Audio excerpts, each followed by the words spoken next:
Bonjour tout le monde. Hello everyone.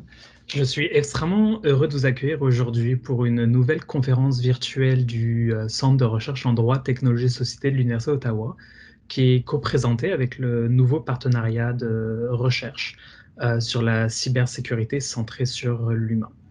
I'm delighted to welcome you today for a new CLTS virtual talk that is co-presented with a very new research partnership, funding by SHIRK and led by Benoît Dupont at Université de Montréal, the Human-Centric Cybersecurity Partnership. And for those who don't know me, my name is Florian Martin Barito. I am an associate professor of law and the University Research Chair in Technology and Society at the University of Ottawa, where I notably led the University's Center for Law, Technology, and Society. And for today's virtual talk, I'm joined by several of my Canadian colleagues, and some of them being co-investigator of the HC2P partnership. So I'm joined for a conversation on the technical, societal, and legal dimensions of the security of selves. Discussing what cybersecurity means, from a social standpoint, from a technical standpoint, from a legal standpoint, beyond data breach. And so today you will hear first Emily Laidlaw, who is the Canada Research Chair in Cybersecurity Law and an Associate Professor at the University of Calgary. As well as Ati Mashatan, who is an associate professor at the Ted Rogers School of Information Technology Management and the Canada Research Chair in Quality of Security Framework for the Internet of Things at Ryerson University. You will also hear from Susie Dunn, who is an assistant professor at Dalhousie University's College School of Law and a PhD candidate and associate member at CLTS at the University of Ottawa. And last but not least, you will hear from Adam Molnar, who is an assistant professor in the Department of Sociology and Legal Studies at the University of Waterloo. And he is also an executive member of the Waterloo Cybersecurity and Private Institute. So as for other CLTS event, we will start with the presentation of our speakers today, and then we will move to a conversation. As always, we will ask you to ask your questions in the chat. So it's you can access the conversation by clicking on the little bubble button at the top of your screen, and then the speakers will read your question and will answer them. So thank you very much to Emily, Susie, Ati, and Adam for joining us today. And without further ado, I will hand it over to Emily to kick off this conversation. Thank you so much. Thank you, Florian. So I'm going to kick us off with, I'll be mostly talking about the online harms legislation, but I also wanted to kind of start this off by exploring a bit about this idea of security of self. So there's no single accepted scholarly or legal definition of cybersecurity, and in legal instruments and government policies, it's actually often undefined. So I've noticed that when I'm talking with techies or historians or behavioral psychologists, kind of non-lawyers, that they have a really broad view of cybersecurity, yet in law, it still tends to be siloed about this idea of, unauthorized collection, use, and disclosure of data and national security. And these are absolutely core to cybersecurity law, but it tends to ignore the way that information is exploited. So misinformation, sextortion, forms of intimate image abuse, defamation even. It treats those often as areas or as issues of online safety, not as cybersecurity, and that's despite the fact that the attack modalities are the same. So I think at its core, cybersecurity is really about a stable and secure internet. And central to this stability is that individuals can go online protected from abuse, whether it's stalking, harassment, and hate. And this area of kind of online harms that's certainly been in the news lately is, I would say, foundational to cybersecurity. It is unique, though, because individuals here are being targeted for manipulation, for humiliation, kind of to expose their most intimate selves and to damage their reputation, and often also to marginalize particular groups of people. And so when I think about this idea of security of self, I think it's about that the dignity and autonomy of individuals to be able to participate online. And so let me turn to platforms then, because if we think of cybersecurity as the secure and stable internet, platforms are then central to achieving that objective. And so that's where I have this interest. What I often talk about is this idea of social media security. Of course, platforms is much broader than that, but I'll mostly be talking about social media today. So why is it important we think of this as a cybersecurity issue? I think one of the advantages is that cybersecurity has always been approached these issues from as requiring multiple regulatory strategies to address whatever that mischief is. So both non-law and law solutions, and usually collaboration between public and private bodies. So education, technical solutions, governance, regulation, psychology, all of this is put towards the whatever the goal is, right? And we have a long way to go to make this work, even for traditional cybersecurity situations. You know, you think of a data breach of a bank, for example. But I do think that this field really has blown up now in all the various ways that information can be targeted, especially now that the online world is really just an extension of who we are. And so I think that the government's online harms proposal is a really interesting angle to look at some of these issues, and it's important and it's incredibly controversial. And I don't have the time to unpack all the details of it with you today. I have talked about it on other panels, and I have written a more detailed blog post if anyone wants to read it. And I know Susie has written about it as well. So my goal here is to tease out just one thread from this proposal. So, like a lot of law reform going on in this area, it proposes creation of this whole new regulatory structure. It's this idea of this digital safety commission. So you would have three bodies. You'd have the commissioner, you'd have a recourse council, and you'd have an advisory council. And so the commissioner would operate similarly to our privacy commissioner. So it would oversee and enforce content moderation obligations, engage in education, research, outreach, investigate complaints. The recourse council would be a complaints body to assess specific content moderation decisions. And then the advisory council would advise. It would advise on emerging trends and standards. Okay, fine. So here's the thing that I've been thinking about this is to resolve online harms is a collaborative effort between multiple parties. And in particular, it's collaboration between the state and platforms. And that isn't easy because platforms also need to be held accountable for when they behave badly. So the solution mirrors a lot of what we see in even traditional cybersecurity, where technical, educational, social, and legal strategies are ideally all used. So there's always going to be a bad content moderation decision. It's really more about how do you regulate that system? How do you regulate the platform business models, transparency and accountability mechanisms, content moderation standards? How do you do this so the system itself is oriented towards harm reduction? So let's think about the Facebook files for a moment. It's timely.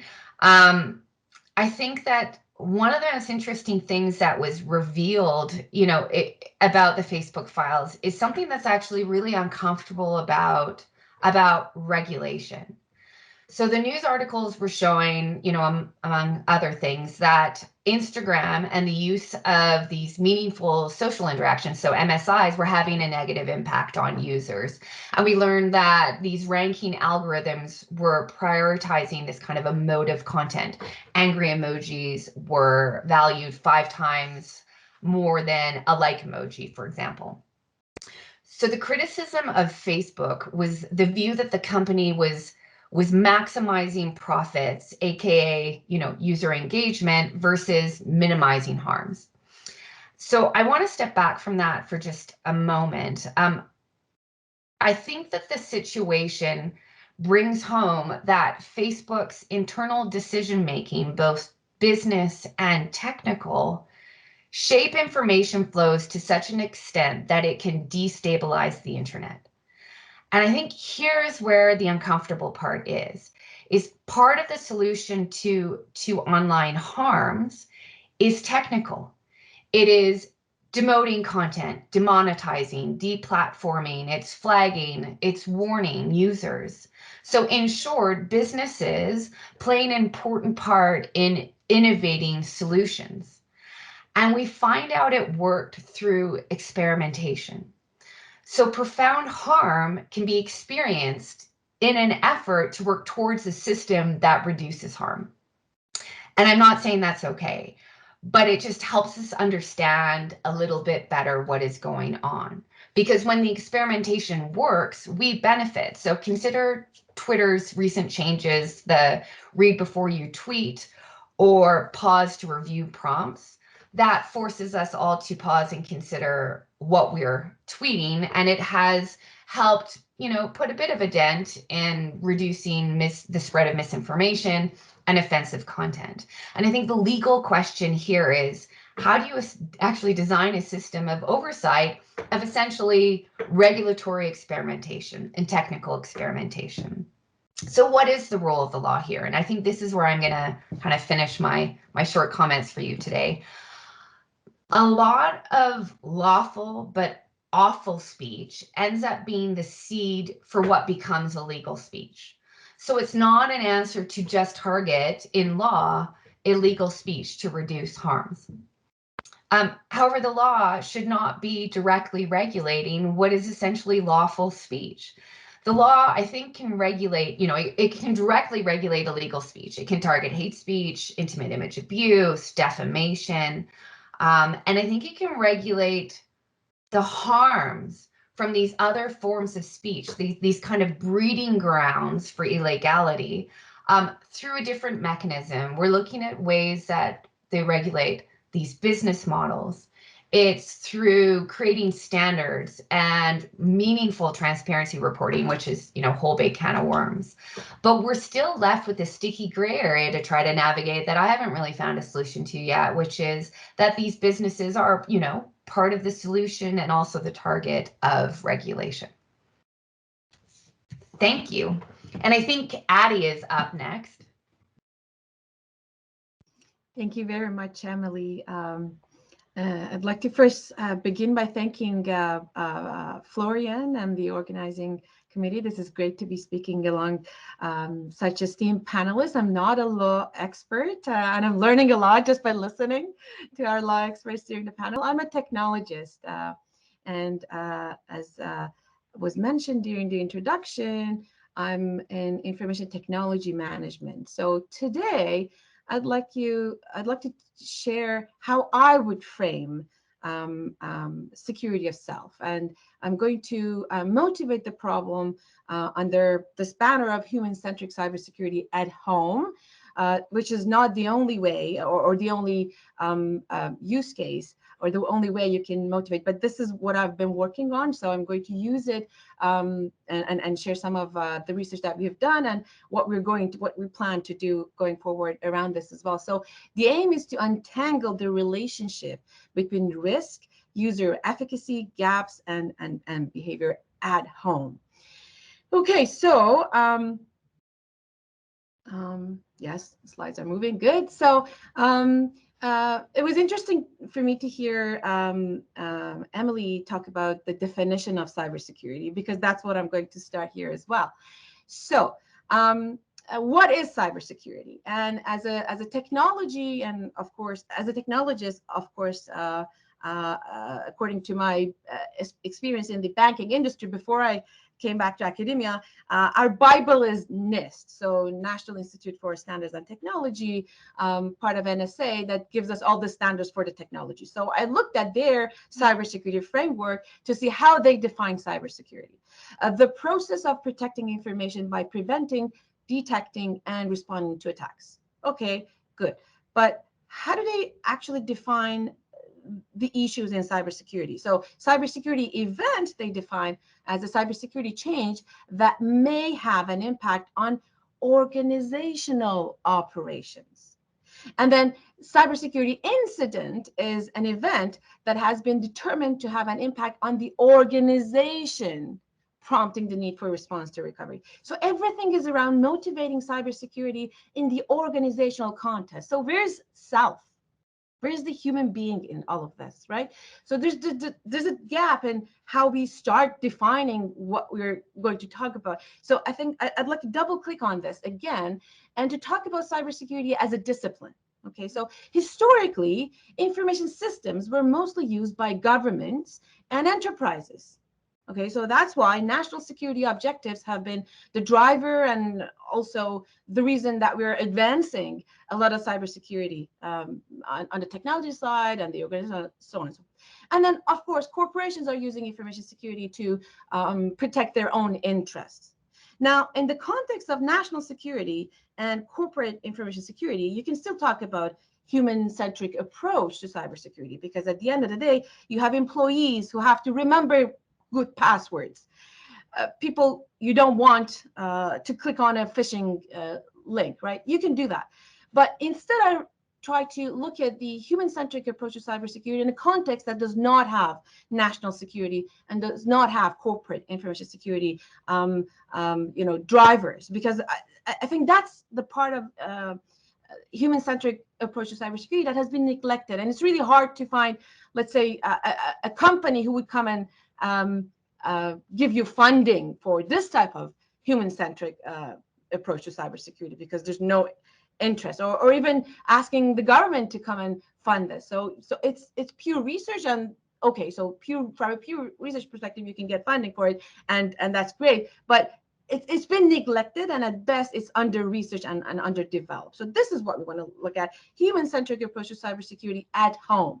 Okay, so protecting sensitive assets defined from a human perspective, at best is underdeveloped. I just mentioned that. So this requires, in my opinion, a paradigm shift that moves away from chiefly technology-focused approaches, and I say this as a technologist, to one that goes back to the drawing board and takes a socio-technological perspective in understanding the human user, its behavior, and security and privacy needs. So this really needs a multidisciplinary approach to cybersecurity, and that's what I did. About a year ago, my colleagues and I came together. So I have two colleagues, Mahdi and Ellen, from Human Resources and Organizational Behavior department within the Technology School of Information Technology Management. And then Ellen is actually a social psychologist.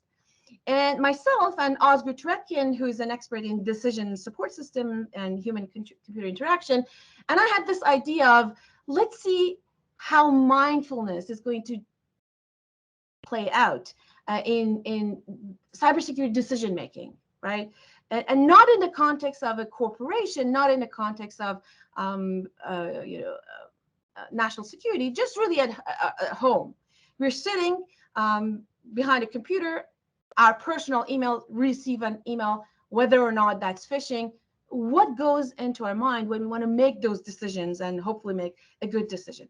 We've all heard of this. Human being, the employees, the human factor is the weakest link, weakest in this chain of cybersecurity. So I wanted to know where that came from. And the quote, the actual quote is like this: "A chain is no stronger than its weakest link."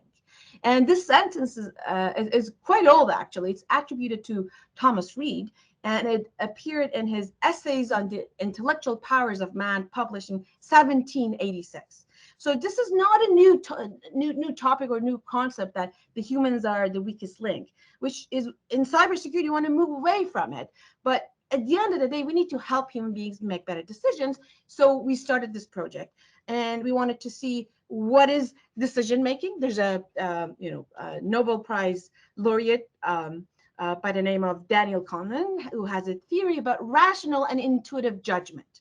And so he his theory says that rational thinking is slow and rule-based, and it requires a lot of cognitive effort, and you try not to do that. Human beings are by nature trying to optimize, so they try to fast track, and it's not like we're lazy, but we're trying to be efficient.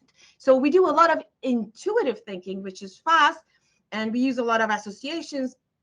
It involves little effort consciously. Okay, so how does that translate to what we're going to talk about today? So there's this other framework that you might have heard about, which is dual processing. Oh, my notes are not showing. I don't know why. Oh, here. System 1 and System 2. So we have intuitive thinking. You might have heard of this framework. It's the same notion as what we saw in the past, in the previous slide. So System 1 is intuitive, and it's very fast, it's efficient. System 2 is rational, it's deliberate, and it's time consuming. So we wanted to see how System 1, System 2 are working together in phishing detection. Okay, and in order to manipulate our participants, we had a control group, and we had a group where we sent them through mindfulness exercises. So what is mindfulness? Mindfulness refers to a process that brings you to the present moment, awareness that holds no judgment, and it has a high quality of being present in the moment and know exactly what you're doing. We wanted to know if that has any impact, or there's any back and forth between your System 2 being activated in a decision making that you're making. So we think it is going to increase your awareness to the present moment. So when you when you're in front of a cybersecurity decision making that could harm you, that could have implications, you're in the present, and your System 2 is going to be more cognitively available to you. So you're not going to just use your System 1 and try to just go. You're busy. You just want to do this intuitively. Let's just be more efficient with this.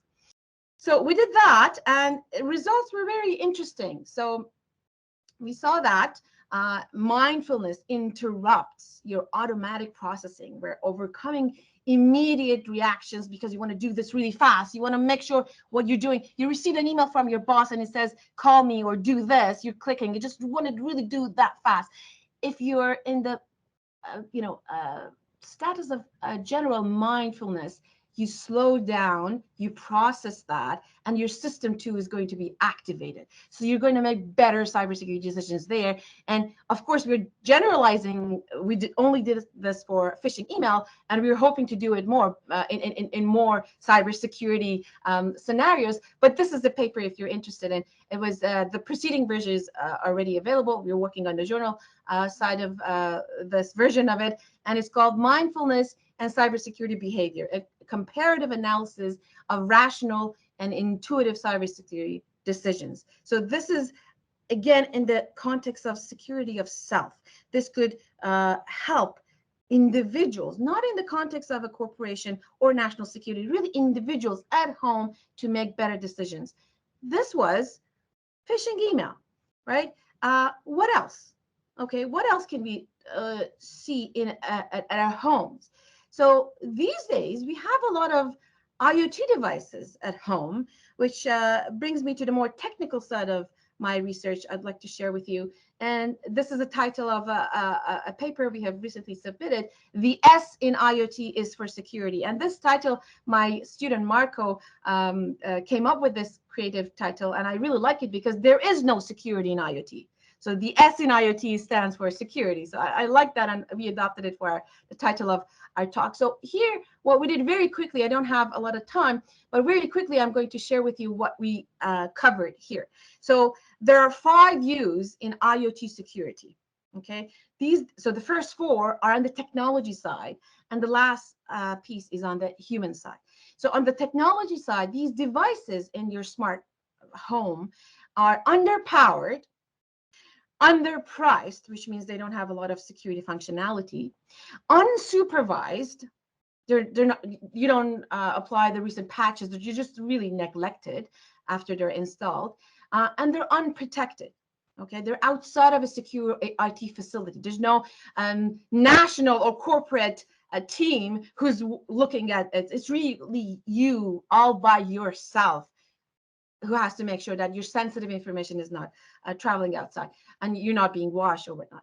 And then the last U, which is the most important one, is the user. So lack of awareness and the gaps in knowledge of our end users dealing with all sorts of IoT devices at home is going to make this really, really problematic going forward as more and more cybersecurity concerns are going to be looked at in the context of smart home. Okay, so 2 slides and that's it.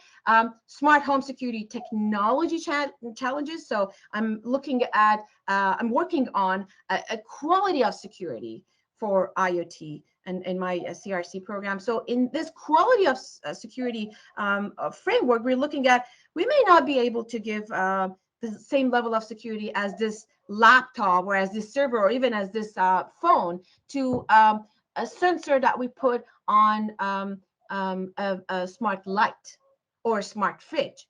But let's look at the context. It shouldn't be all or nothing, which is what we see right now. It's all or nothing. It's these devices are strong enough, they're very secure, or they're not at all. So these manufacturers need to look at the context of these devices and give a quality of security, which is contextual. So this is something that needs to be done. It doesn't exist now. So hopefully in a few years, we'll be able to contribute that way.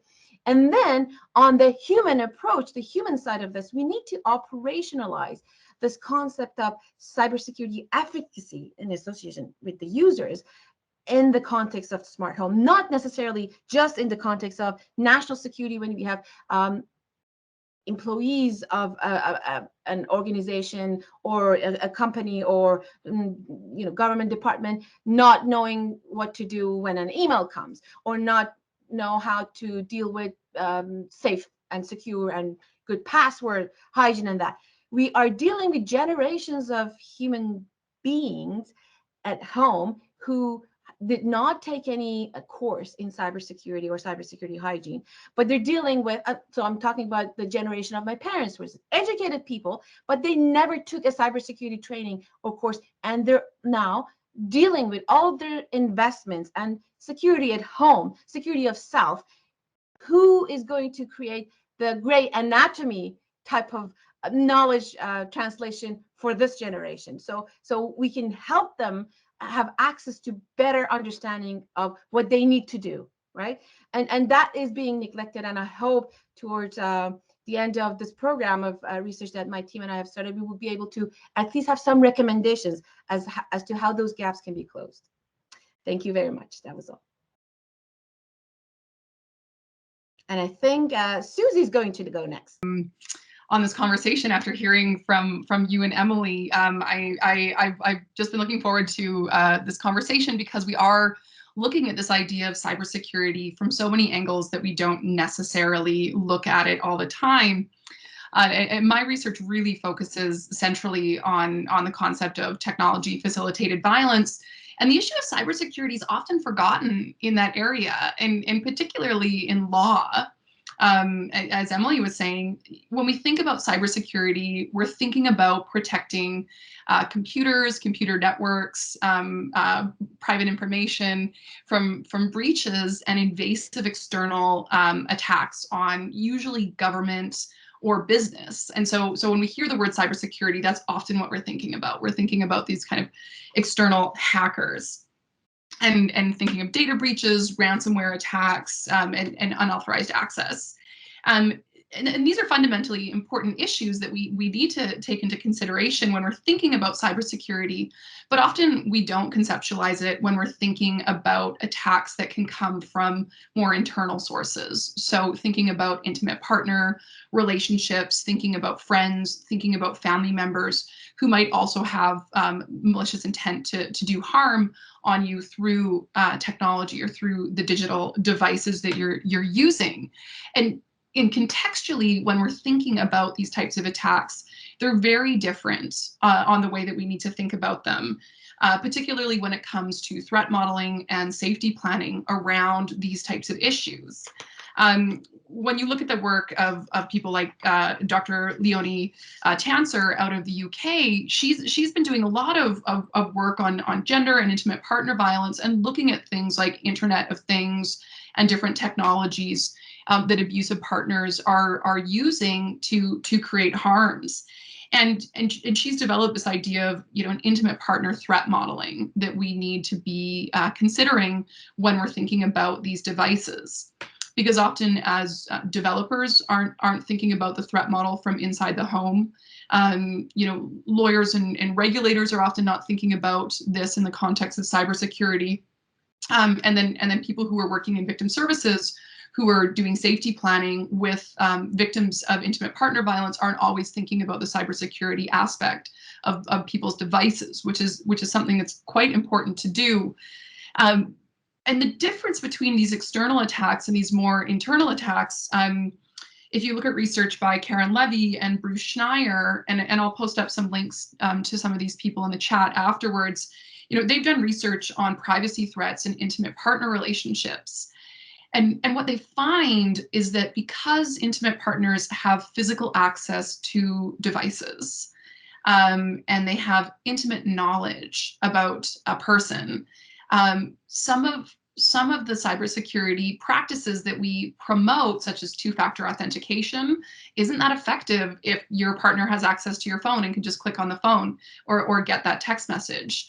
When we think about the questions that you're asked for password protection, what's your mother's maiden name? What was your dog's name as a child? What street did you grow up on? These are the types of things that intimate partners might know. And often, even in non-abusive intimate partner relationships, it's not uncommon for people to share cloud accounts. It's not uncommon for people to share passwords. And so when we think of those relationships then becoming abusive and people having access to the IoT in your house, to your iCloud, to these things, when we're thinking about cybersecurity and the threat modeling around it, these are things that we need to take into consideration. And in law, in particular, when we're thinking about the ways that law plays into this, when you think about Internet of Things, for example, so you have a couple who's living together in a shared home, perhaps they're married, and then they separate, and you have, say, the abused partner is staying inside the home. But the technology that's inside the home, say your smart fridge or your heating device or your stereos or video cameras, that technology is owned by the abusive partner who's then outside the home. When we think about access to that technology, from a company's perspective, you can't have an abused person call and say, I want to now have control over this technology, because they're not the account holder. And so you can have these violations that are happening legitimately through this technology, but in a really problematic way. And when we think of legal responses to this, the way that we conceptualize some forms of harm might need to be shifted as well when we're thinking about cybersecurity questions and things as though when we think about criminal harassment, can criminal harassment encompass things like turning your heat on really high all the time in your home if your ex-partner has access to the smart home heating? Is that a form of harassment? Could that be considered a breach of a no contact order in circumstances like that? And as family law lawyers, when we're thinking about separating assets and separating possessions, like, are we thinking about the cybersecurity risks that are involved in intimate partner relationships? And even beyond intimate partner relationships, there's tactics that abusive perpetrators could use to get information from people in order to breach their devices and breach their accounts. And there was a really interesting case in 2014 out of the Court of Appeal in Alberta, R.V. Mackey, where there was a perpetrator who pled guilty to all sorts of things like mischief in relation to data, to extortion, and to child luring. But the thing that this person was doing was he was befriending children online, girls and boys, between 11 and 16 years old. And through their friendship and through the communication they were engaging with, he was asking them the types of questions that would provide him the information he needed to get into their accounts. so in general conversation, what's your dog's name? What's this? What's that?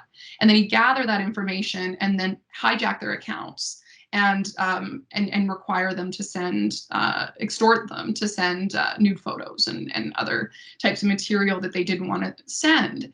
And so even when we're thinking about cybersecurity education, and when we're thinking about the ways that we want people to think about cybersecurity in relationships outside of kind of hacking government accounts or hacking business accounts, we need to shift a lot around the educational piece that we're thinking about. And when it comes to supporting intimate partner victims who need support, I think what Emily was talking about was so interesting around how we need this multi-sectoral response. We need responses so that there are adequate criminal laws that can respond to this. We need to have regulatory models so that social media companies are able to address some of these harms. We also need support systems.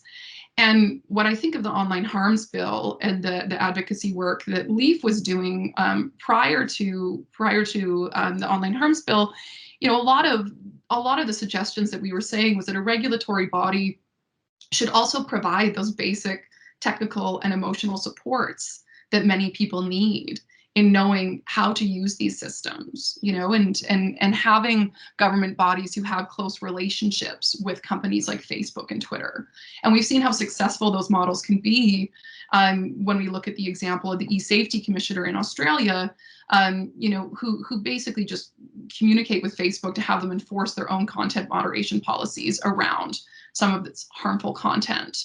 And so I think when it comes to the law and when we think about cybersecurity, we need to think so much more broadly than just typical hacking attacks, and think about how in this more human-centric cybersecurity risks, how can governments respond, and what are the safety practices that we need to be educating people about when it comes to cybersecurity. And I'll finish on that note and pass it off to Adam. Thanks so much. It's great to hear from you all. And I think that, I enjoy going last because I get the opportunity to catch up with colleagues that I don't get to hear enough from.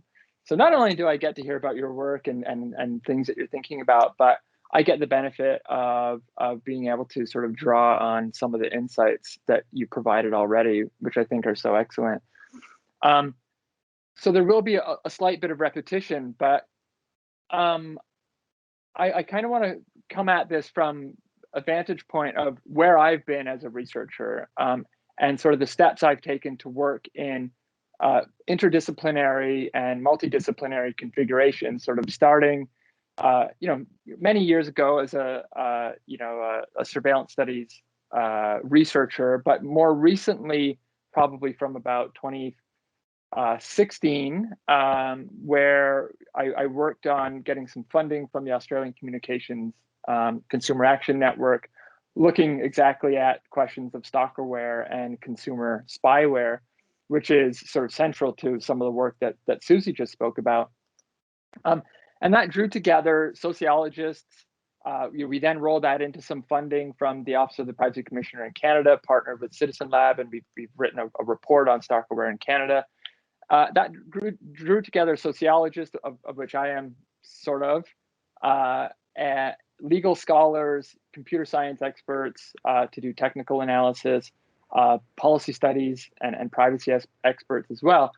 And we were generating novel data sets across our research that would tell us something about this larger puzzle, which is to say, how do we mitigate the harms experienced particularly by women and girls with the proliferation of consumer spyware, associated with the proliferation of consumer spyware. And we're trying to come at all the different levers, essentially, of how we could sort of intervene to mitigate these types of harms. And so the sociologists have their own lens, the legal folks have their own doctrinal analysis, which we can try and use, and looking at some of the technical aspects, some of the security weaknesses in the technology, or looking at some of the features that can be exploited. And so this has sort of led me to believe, of course, unsurprisingly, that the security of the self is already an inherently multidimensional concept that it converges on individual users, but what we discovered is that it has a genesis in a much broader set of practices that operate behind the backs of users, right? That they are ostensibly upstream. And so what I mean by upstream is that they're the sort of infringements or harms tend to be the product of conditions that create the possibility for certain harm to take place in the first instance, right? And so our work is then, how do we look at legal levers? How do we look at technical solutions?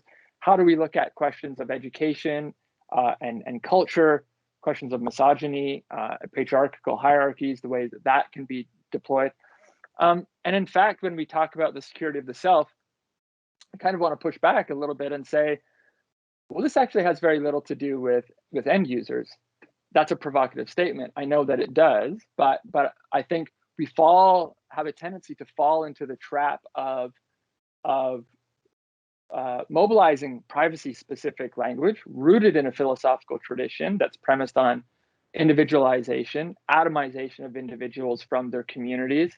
It has a tendency to be overemphasize a legalistic discourse, which can obscure what Emily said from the outset, a whole range of behaviors that are awful, but not unlawful, right? And so for me, when I come at the question of the security of the self, it is a both and it is about trying to follow all these steps and recognize the limits to the regulations themselves, so that we can try and actually get the right mixture of policy instruments in play. That is not going to, there's no silver bullet anywhere to put it in different terms. And so I'm defining cybersecurity very broadly at the level of the human in decidedly non-technical terms. Is it related to technology? Yes, but I see the security of the self, cybersecurity in particular, is about establishing the conditions that are necessary for mutual survival, comfort, flourishing of digital subjects, flourishing of digital communities, free to be, to be free from estrangement from their own humanity, arbitrary intrusion, forms of harm and violence. And so that's very broad, but I think that philosophical underpinning allows us to start to look at the ways that certain regulatory instruments do or do not fulfill those objectives. And I think when we work in such an inherently multidisciplinary place, there's a very strong role for philosophy as an under-laborer. So I'm actually drawing that from a Marxist concept of species being that's rooted in social flourishing. I also take a broad approach on social harm. So instead of looking at cybersecurity as something that's inherently technical, I draw from Hilliard and Toombs, who critical criminology that looks at, it's called semiology, that basically looks at how sort of a critique of criminology and how criminology is sort of preoccupied with harm as being something that is inherently legal or illegal. And we start to define cybersecurity by extension on the basis of what is legal and what is not. And so again, if we're looking at a whole range of social injuries or harms that might even be perpetrated by nation states and corporations, social media platforms, then of course we want to be able to have that in the mix of our viewpoint, particularly when it comes to regulatory responses. So then the question is, how did we get here to where harm is sort of, or where the security of the self is sort of, I would say, over-focused on end user security, ensconced in overly technical constructions of the problem, which can lead to regulatory responses that focus disproportionately, although usefully, on technical solutions. This is sort of what Gary Marx calls techno-fallacies. If we frame a problem as a technical one, then immediately we try and solve it as a technological or through technical means. And I think many of these problems, we might have stopgap measures that are inherently technical, do need to draw on that broader frame from that I'll get into in a moment. And then also, as I mentioned, sort of to break away from the philosophical tradition of privacy that is over-focused on individuals. because individual rights, as we know, in I say the right or the wrong context, are often readily traded off in the face of other constructions about who a legitimate target of surveillance is to begin in the first instance. So privacy is an unstable right. There's never an absolute one, but it's certainly one that is unstable. And I would even go so far to say is sometimes essential in infringements. It's essential for it to be mobilized in infringements against cybersecurity. So privacy is not even something that's necessarily countervailing to cybersecurity, but in fact, it can be mobilized sometimes by nation states, even to perpetrate harms or disruptions against cybersecurity. And I'll mention how some of my research has looked at that in the past. So this is not a sort of one-to-one relationship. So when we're doing some of this research, the security of the self, I think the sociologist, what's important to look at here is how, what I call the sociopolitics of security. It's how targets of surveillance are deemed to be suitable or legitimate through cultural and normative means. And I think this is an important question, and something that came up in our research, particularly on stalkerware, is how vendors who advertise consumer spyware products construct identities or representations of women in particular, of being suitable targets for surveillance, of being legitimate, in fact, not only legitimate targets, but that operators of consumer spyware are doing the responsible thing by being, by conducting surveillance. And I know that this is sort of an outlying case in some ways, but also it looks at the ways in which care and control have this tight relationship with one another. So I think it's important, at least in a sociological sense, to address the ways, who becomes a legitimate target of surveillance and for what reasons. And so if it is parent-child monitoring with consumer spyware, then this often allows the technology to be invited into the home under normatively, quote unquote, legitimate means, which allows function creep to take place inside the house, where partners can, where parents can recast the spyware, place it onto the device of a romantic partner, and so the law has nothing really to say here because of the relationship. I mean, it has lots to say, but because of the relationship in particular of how consent works in this context, the law can't really impinge in a meaningful sense, and it allows, so the currency of trading on a legitimate target of surveillance, if that's not contested, it will allow that type of infringement or that harm to be reproduced. And so I think there's a role for sociologists, for critical sociologists in particular, to play here.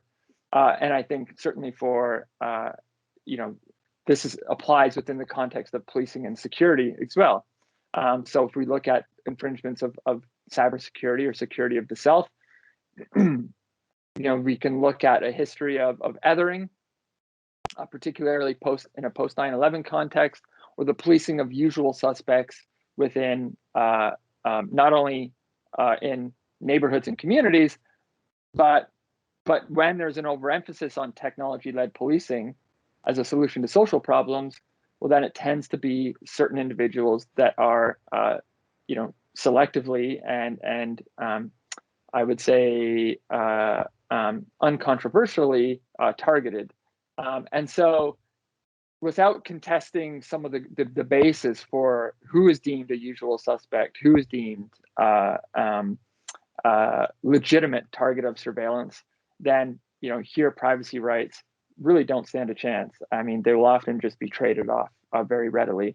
And so I'm working now on a 5-year SSHRC-funded project on employee monitoring applications.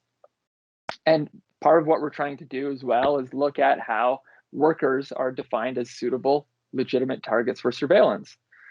A lot of times that means they now have to install employee monitoring applications on their home device. They're working from home, and that makes them more vulnerable to third-party attacks, That makes so it puts their cybersecurity at risk.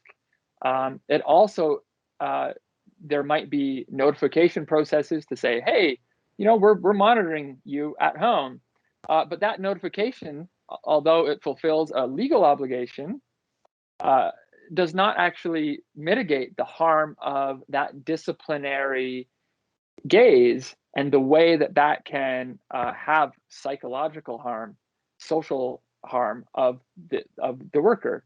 And then fundamentally, and I would go a step further, that it actually obscures the wage labor relation to such a point where the question then becomes about how how we regulate the surveillance and the worker privacy without actually looking at broader questions of how that surveillance is playing a role to further the appropriation of labor and the exploitation of home office workers in particular. So again, a broader set of social harms here that the limited language of privacy doesn't necessarily get us. Even the technical notification of consent still doesn't really get us as far as we need to be. So the sociologist, I think, in that view, the critical sociologist in particular, has more to say and can round that out a little bit. That's not to say that notification processes are not important. It's just to say that they get us so far with any particular problem. That does bring us to the technological solution. If we're looking at technology, yes, there might be an overfocus on design changes. That can, again, ignore the necessity for cultural transformation, particularly along racial or gendered lines. And of course, it can ignore the way that profit motives are often in conflict with design changes. Design changes can be at a complete structural impasse with the way, particularly how private decision-making takes place.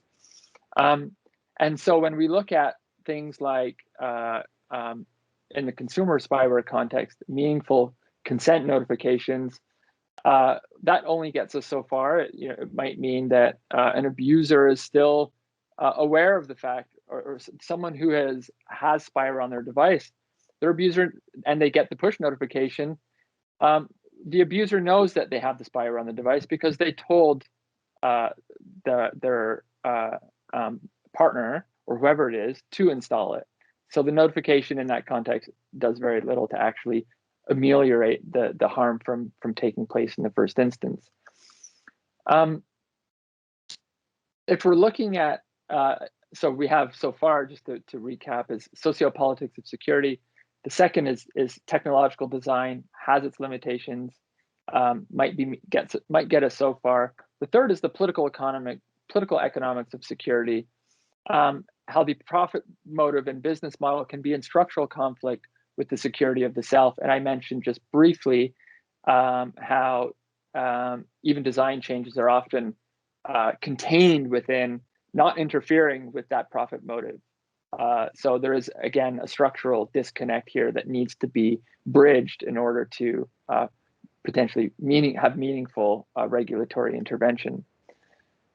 Lastly is law and legalities. And this gets us back to the question of regulating only on the basis of what is deemed legal and illegal between criminal offenses or broader social harms per se. And if we focus on law as our guide, then we have a tendency, although I realize that this can be simplistic, but we have a tendency to overlook harms generated through state and corporate practices. And so I mentioned how privacy, sometimes as a right, can be readily traded away. I've also done research with Christopher Parsons from Citizen Lab where we've looked at surveillance accountability audits. I followed on from that research and wrote a paper about how accountability audits, about keeping track of intercepts, tells us very little about where those intercepts land and how they're performed within a digital context. So for instance, are they circumventing end-to-end encryption? Are they breaking encryption? Are they relying on weaknesses that are exploitable within digital infrastructure? They give us an idea of responsibility on behalf of governments, but they don't tell us about what those unintended or follow-on impacts to cybersecurity can be, because they're not accounted for in the transparency reporting. So the transparency or the accountability reporting tells us a very narrow story. And so I think in that sense can be especially misleading if we're addressing questions of cybersecurity, and in particular, the security of the self, because as we know, warrant processes, particularly in digital environments, don't necessarily fall down evenly across the population. So I'll wrap it up there. I think we can have a great conversation, and thanks so much. Thanks, Adam. That's great. I think we still have about 15, 20 minutes left for questions. So everyone, feel free to post questions in the chat, and we can go through some of the ones together. I think this is a great group to kind of answer a broad array of questions from different perspectives. So the first question that came up was around this idea of risk acceptance, and it seems very idiosyncratic and personal when people are making decisions around cybersecurity. The example that someone gave here was that some people are willing to accept really dangerous, buggy software, and how do you teach people to manage those risks and make decisions around cybersecurity in a more reasonable way? Does anyone want to jump on that? Addie, I saw you nodding. Yeah, it's a great question, and I've had two projects related to this topic of this being a very personal decision. So we asked our students about the location privacy settings on their phone. But before we asked them about location privacy settings on the phone, we asked them about their privacy attitude and privacy risk and risk tolerance. And they all valued really highly, oh, privacy is important to me, oh, this, oh, that. But then when we asked them about location privacy, actually, the actual behavior, how they set it up, they said, yeah, this app needs it. So yeah, I have activated it. So in the literature, this is called, on the privacy side of things, it's called privacy paradox, because the users are behaving in a paradoxical way. And then, so this is more than 10 years ago, people started looking at different privacy paradox phenomena in different contexts. More recently, it's being referred to as privacy calculus. So it's not just they're doing this paradoxically necessarily, they're doing a cost-benefit analysis, either directly or perhaps not so consciously, and they're saying this is more attractive. Like, I do this because if I'm not on Facebook, then I lose out all the peers and activities that my friends and classmates know about, and I'm just left out. So I'm going to be on Facebook, despite the fact that I know it's a risky thing to do, right? So understanding the user behavior when they do that cost-benefit analysis, it's really interesting, and there's a lot of literature on that as well. Emily, Adam, do you have anything to add on? I'll just I'll just go ahead, Emily. Thing here, because I'm glad that Addie brought up that idea of the privacy paradox or the privacy calculus. And from a legal perspective, I think that there's always that real tension. It can be, what is the extent that you save people from themselves, right?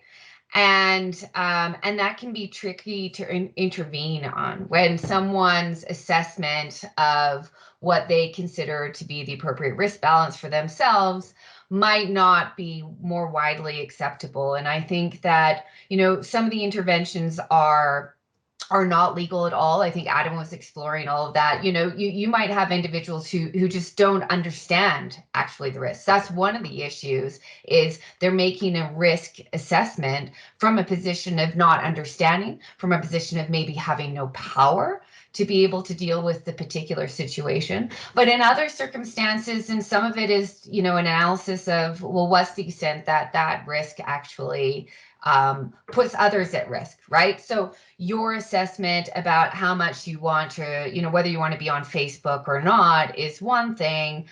But if you are, for example, going to use really poor cybersecurity settings and you are, connected to the network and you're putting others at risk, then that's a whole other assessment.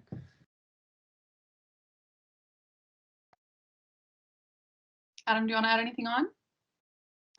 Yeah, just on that, in terms of settings and the responsibility or the literacy of the end user, particularly and I'm sure Susie has come across this, once we understand this within the frame of the sociopolitics of security, we can see how, in particular, making, in the context of consumer spyware, making women and girls responsible as an end user for having that level of literacy, having their settings locked down, tends to replicate familiar narratives about offline harm, forms of gendered abuse and violence, right? That making the burden or the responsibility of one's own safety that of a population that is disproportionately victimized doesn't necessarily solve the problem at all, but instead adds I mean, it might in a short-term basis, and that's not to say it's not helpful,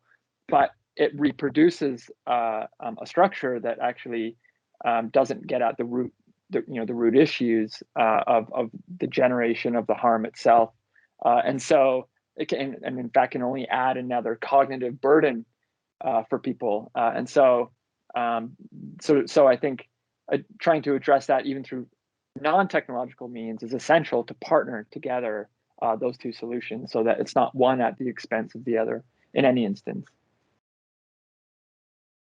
Yeah, and I think I'll respond to the question in combination with another question that's been asked around this idea of interdisciplinary discussions on cybersecurity and how best do we promote and foster more interdisciplinary approaches in this field that's filled with techno fallacies.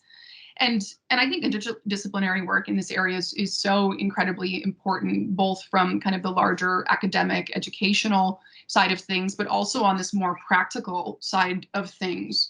When we think about victim service workers who are providing supports to victims, and I completely agree with what Adam's saying, that we're band-aiding the solution when we're doing victim service work. Like, that's just covering harms that already exist. And what we really need to do is to get to the source of these issues and addressing, misogyny in our culture, and also tackling things like maybe not having stalkerware being sold on Apple, and even if it's framed as, child surveillance technology. I think there's back-end ways that we can also deal with these types of things. But from an interdisciplinary approach, I think one of the supports that's very much needed in the intimate partner violence sector is having people with technical expertise available to provide these types of supports. So women and other people who are victimized don't have that burden to do all of that education themselves. And victim service workers who are already overburdened and underpaid and under-resourced don't have that burden to do that work. And in the United States, there's an organization called the Clinic to End Tech Abuse. And this is a really incredible group of people who have technical expertise, who are working in collaboration with people who are doing research on intimate partner violence, and also providing those direct supports and direct technical expertise to people who have perhaps had stalkerware installed on their phone, or maybe unsure about whether their partner still has access to their iCloud account or their email, and they don't know how to double check that, or even how to do basic things like reporting and knowing what the content moderation policies are. And so I think technology in general, law and technology in general, is a very interdisciplinary subject area, and I think it's one where we need to build more connections, particularly between the technological side of things and this more kind of socio-legal, political sides of the research. And Denny, does anyone else want to talk about this idea of like how do we build up on this interdisciplinary work in dealing with the security of the self? Yeah, I will say that, and it's something that we desperately need, but trying to figure out how to navigate to make it work, I think, can be difficult. And I think all of us who work in this area would probably say that who's leading on this? Who's going to actually put the resources towards it? Because I was sitting there nodding along with you, Susie, talking that we know what these victims need, right? but who's going to provide that to them? Is it, it ends up being often these, the organizations that you were talking about that really see this need and fill it, but we have a real resource problem here that's not being put towards solving these particular issues. And we do need some real leadership in identifying that, this isn't, tick in a box about bringing people together. We genuinely need them to do that. This, I think, in the end, is a duty of the state. It's a duty of government to see that this is necessary and bring these different disciplines together to see how, like, if we really care about cybersecurity, who are the different people we need to bring together? Who are all the different ways, like, what are all the different ways that people are impacted? And how do we genuinely resource that properly? I think that many, even working in industry, would sit there and say, my God, the burden that IT carries now for organizations is unbearable. And I think that is because sometimes there's still this sense that this is just, that Band-Aid, that thing that we tack on at the end, when really, like, it's Adam was talking about flourishing, and the idea that cybersecurity is actually central for flourishing, period, now. And so my 2 cents. Yeah, and Emily, just quick on that, I would say, building that in from ground zero, reaching out to partners when there's a specific cybersecurity problem of, who relates to this problem in a supportive role. Because with victim services, I mean, these are folks that have been doing this for decades. They are, within the, sort of a post-45 context, right, in particular, and they're the experts. And so for many, even technologists, for us, with our project, sort of, what do you need and how can we help you with this particular problem that they were seeing? And rather than the other way around, saying, oh, okay, well, the expert in cybersecurity or whatever it happens to be, and then and so making sure that that relationship is tailored in the right way. And the project I'm on right now, and I'm not trying to bump it or promote it, but I'd reached out and partnered with the British Columbia Government and Employee Service Union, who are trying to lobby for their union members for greater privacy protections, particularly in remote working. And this is something where privacy law can fail, but contractual negotiations through bargaining, through collective bargaining agreements, might actually be a way to kind of raise the bar. And so there are ways that, without having spoken to them, then, I might not have really have known that. So there is definite, an importance to sort of do that and then bake that into the pie, as it were, right? The project starts at that point. It's not a knowledge mobilization or dissemination that happens on the end where someone gets a report that just collects dust on a desk somewhere.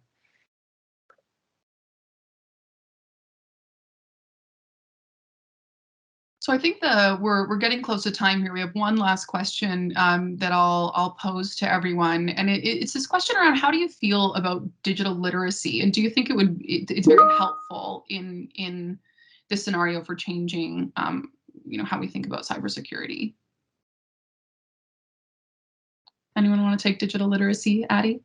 I can go first, and I'm sure we all have something to say about this. So I think we all agree that despite all the technical cybersecurity solutions, the human element in the information system, in our homes, in our offices, in our smart cities, smart hospitals, is so strong that it has epically nullified the sophisticated technological measures, right? So that same human element is going to be present when you have digital literacy. So yes, it's absolutely necessary, but we need to understand that despite, literature shows, evidence shows that despite all the training and awareness programs to help reduce this type of a human problem, human decision biases prove to be far more powerful than their learned do's and don'ts of cybersecurity or digital literacy. And all the, again, evidence shows, literature has captured that digital literacy campaigns, they wane off. So maybe right after a campaign, 2 weeks after a campaign, October is Cybersecurity Awareness Month, and all the students in the universities are receiving, simulated phishing attacks and this and that. So I'm sure in November they're going to be more mindful of this and perform better from this perspective. But in December, when they have the tension, the pressure, the anxiety of exams, it all goes away, right? So we should not put it on the shoulder of the end users to become more digital. We have to do it. It's only part of a bigger, it can only be part of a bigger solution, which is all hands on deck. We need policy, we need technology, we need digital literacy, all work together. And we should not put any more weight that it can bear on its shoulders. I'll jump in on that because Addie, I mean, I think you said it all there, and I will add that, yeah, we need to be pulling all the levers to address this particular issue, and literacy is a key one. And we're starting to see not enough movement, but focusing on digital literacy even for a young age, just even understanding about phishing, understanding about password protection for kids. And I don't think necessarily as much in Canada, but I've seen some like proposed curricula elsewhere. But it isn't, I would hate to see that as somehow viewed as the solution here. It is just one piece of the pie. Certainly we need major changes in kind of structural support and legal support and all the different kind of angles to address this particular issue. And we're nowhere near close to that. And so digital literacy, it will help somewhat, and it is needed. But we need a better, stronger, and more holistic response to trying to address this.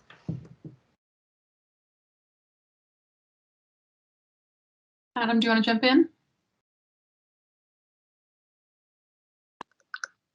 I would just quickly say, learning by doing, creating research projects that reach across faculties and out beyond, the moat of the university, and and trying to develop projects that are from the ground, building in the right team, and generating novel data sets from each discipline and looking at the synergies between them. And this is the approach that I've tried to refine with a research design that's premised on having all of these parts together, and then learning what works, learning what really works, and learning what's hard about it. And because we really are in that sort of experimental stage, but I think that's also what makes it so exciting at the same time.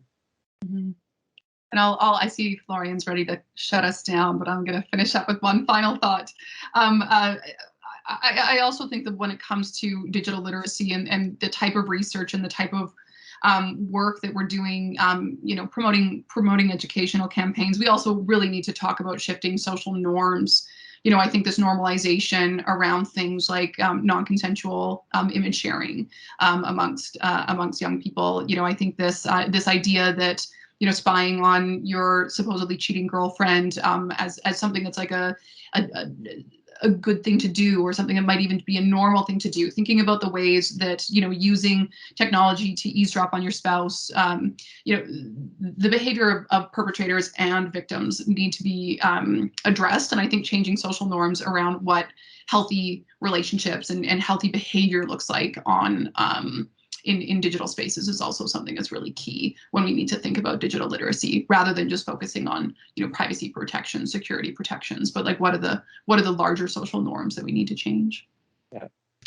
Perfect. On that note, I'm sorry, we need to wrap up the conversation here, and I will try to not be too long. I almost want to give a presentation, myself on the topic. Thank you so much for that like amazing conversation, and I think there is a lot of food for thought for the attendees, and also thank you for the questions. And I would like to highlight one point that, well, all of you said, but that Emily said, like, digital literacy is important, but it's not the solution to everything. It's one of the tools that we need to develop, but we need to develop like social awareness. We need to update our legal framework, especially in Canada, for privacy, for online harms, for content moderation, for whistleblowers, which is like one of the worst countries in the world for the protection of whistleblowers, etc. So it's like a multi-dimensional issue. There is not just one solution.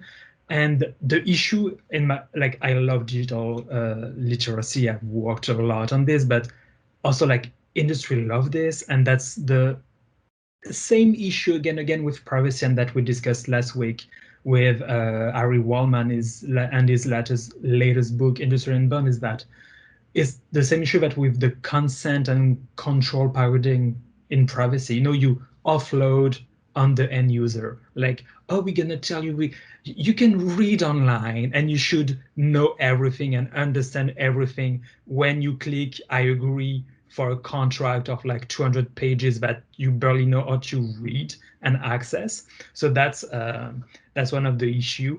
And yeah, we need interdisciplinary work, and that's why like people on the call today are doing that kind of work. And I will note one of the comments in the chat also about the composition of the panel. Yeah, it's very strange how when you don't have old white cis dude talking about cybersecurity, how you have another approach to the issue and you raise other issues for society. So yes, this is what we have been trying to do as a group, as a community, at least for the people online and other friends at York, at Université Montréal, at McGill, etc. So trying to change the conversation, and that's also the purpose of the new research partnership I was mentioning in the introduction. So HC2P, and it was a challenge to get this funded, to showcase to reviewers and to some partners that yes, social scientists have a say in cybersecurity research. This is actual research. This is still cybersecurity beyond data breach. There is a lot of work to be done, but it's ongoing. And so thank you for everybody for showing up today, and please like stay in touch. And for the attendees, if you have like any question about some of the projects that have been mentioned, do not hesitate to reach out to the center, so at techlaw@yorawa.ca, and we will like connect you with the speakers or with some of the project they mentioned. So thank you again for everybody in attendance today, and have a lovely remaining of the day. And Ati, Emily, Susie, and Adam, thank you again for speaking today.